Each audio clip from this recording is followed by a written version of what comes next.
Around the World in 80 Days by Jules Verne, Chapter 26, in which Phileas Fogg and party travel by the Pacific Railroad, from ocean to ocean, so say the Americans, and these four words compose the general designation of the Great Trunk Line, which crosses the entire width of the United States.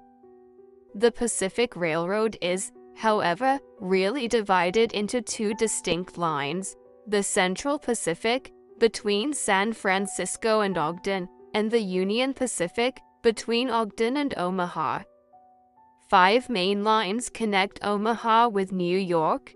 New York and San Francisco are thus united by an uninterrupted metal ribbon, which measures no less than 3,786 miles. Between Omaha and the Pacific, the railway crosses a territory which is still infested by Indians and wild beasts, and a large tract which the Mormons, after they were driven from Illinois in 1845, began to colonize. The journey from New York to San Francisco consumed, formerly, under the most favorable conditions, at least 6 months. It is now accomplished in 7 days. It was in 1862 that, in spite of the Southern members of Congress, who wished a more southerly route, it was decided to lay the road between the 41st and 42nd parallels. President Lincoln himself fixed the end of the line at Omaha, in Nebraska. The work was at once commenced, and pursued with true American energy, nor did the rapidity with which it went on injuriously affect its good execution. The road grew, on the prairies, 1.5 miles a day. A locomotive, running on the rails laid down the evening before, brought the rails to be laid on the morrow, and advanced upon them as fast as they were put in position. The Pacific Railroad is joined by several branches in Iowa, Kansas, Colorado, and Oregon.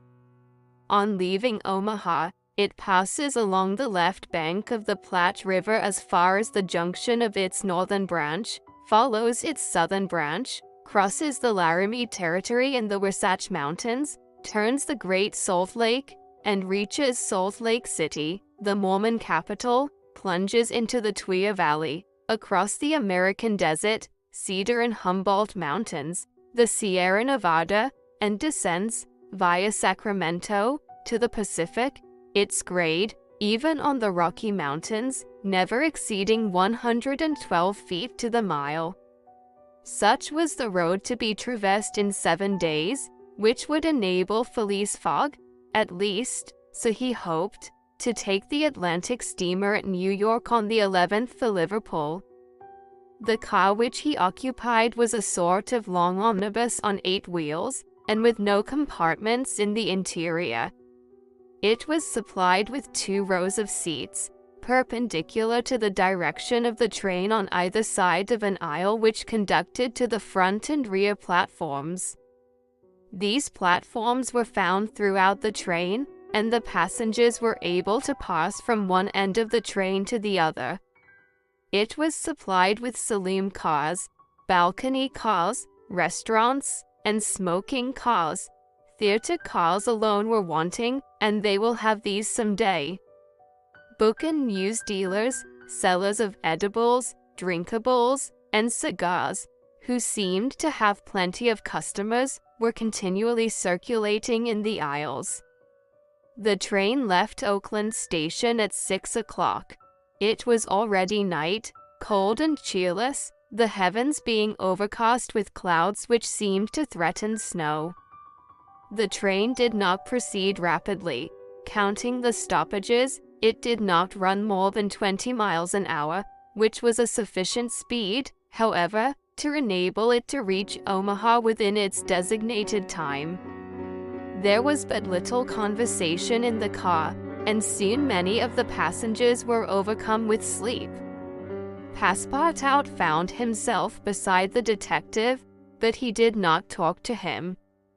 After recent events, their relations with each other had grown somewhat cold, There could no longer be mutual sympathy or intimacy between them. Fix's manner had not changed, but Passepartout was very reserved and ready to strangle his former friend on the slightest provocation. Snow began to fall an hour after they started, a fine snow, however, which happily could not obstruct the train. Nothing could be seen from the windows but a vast, white sheet, against which the smoke of the locomotive had a grayish aspect. At 8 o'clock a steward entered the car and announced that the time for going to bed had arrived, and in a few minutes the car was transformed into a dormitory. The backs of the seats were thrown back, bedsteads carefully packed were rolled out by an ingenious system, berths was suddenly improvised, and each traveler had soon at his disposition a comfortable bed, protected from curious eyes by thick curtains. The sheets were clean and the pillows soft. It only remained to go to bed and sleep, which everybody did, while the train sped on across the state of California. The country between San Francisco and Sacramento is not very hilly. The Central Pacific, taking Sacramento for its starting point, extends eastward to meet the road from Omaha. The line from San Francisco to Sacramento runs in a northeasterly direction, along the American River, which empties into San Pablo Bay. The 120 miles between these cities were accomplished in 6 hours, and towards midnight, while fast asleep, the travelers passed through Sacramento, so that they saw nothing of that important place, the seat of the state government, with its fine quays, its broad streets, its noble hotels, squares, and churches. The train, on leaving Sacramento and passing the junction, Rocklin, Auburn, and Colfax, entered the range of the Sierra Nevada. Cisco was reached at 7 in the morning, and an hour later the dormitory was transformed into an ordinary car, and the travelers could observe the picturesque beauties of the mountain region through which they were steaming. The railway track wound in and out among the passes, now approaching the mountain sides, now suspended over precipices, avoiding abrupt angles by bold curves, plunging into narrow defiles, which seemed to have no outlet. The locomotive, its great funnel emitting a weird light, with its sharp bell, and its cowcatcher extended like a spear, mingled its shrieks and bellowings with the noise of torrents and cascades, and twined its smoke among the branches of the gigantic pines. There were few or no bridges or tunnels on the route. The railway turned around the sides of the mountains, and did not attempt to violate nature by taking the shortest cut from one point or another. The train entered the state of Nevada through the Carson Valley about 9 o'clock, going always northeasterly, and at midday reached Reno, where there was a delay of 20 minutes for breakfast. From this point the road, running along Humboldt River, passed northward for several miles by its banks, then it turned eastward, and kept by the river until it reached the Humboldt Range, nearly at the extreme eastern limit of Nevada. Having breakfasted, Mr. Fogg and his companions resumed their places in the car, and observed the varied landscape which unfolded itself as they passed along the vast prairies, the mountains lining the horizon, and the creeks, with their frothy, foaming streams. Sometimes a great herd of buffaloes, massing together in the distance, seemed like a movable dam. These innumerable multitudes of ruminating beasts often form an insurmountable obstacle to the passage of the trains. Thousands of them have been seen passing over the track for hours together, in compact ranks. The locomotive is then forced to stop and wait till the road is once more clear. This happened, indeed, to the train in which Mr.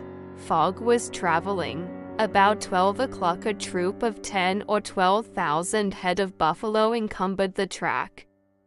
The locomotive, slackening its speed, tried to clear the way with its cowcatcher, but the mass of animals was too great. The buffaloes marched along with a tranquil gait, uttering now and then deafening bellowings.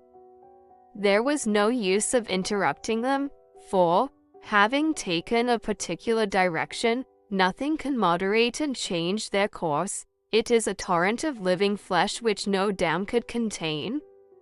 The travelers gazed on this curious spectacle from the platforms, but Phileas Fogg, who had the most reason of all to be in a hurry, remained in his seat and waited philosophically until it should please the buffaloes to get out of the way.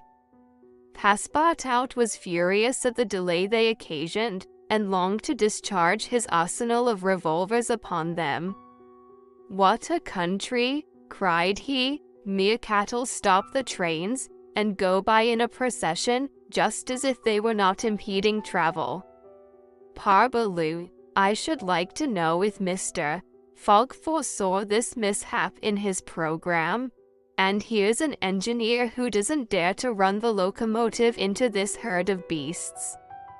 The engineer did not try to overcome the obstacle, and he was wise. He would have crushed the first buffaloes, no doubt, with the cow-catcher, but the locomotive, however powerful, would soon have been checked. The train would inevitably have been thrown off the track, and would then have been helpless. The best course was to wait patiently, and regain the lost time by greater speed when the obstacle was removed. The procession of buffaloes lasted 3 full hours, and it was night before the track was clear. The last ranks of the herd were now passing over the rails, while the first had already disappeared below the southern horizon. It was 8 o'clock when the train passed through the defiles of the Humboldt Range, and 9:30 when it penetrated Utah, the region of the Great Salt Lake, the singular colony of the Mormons.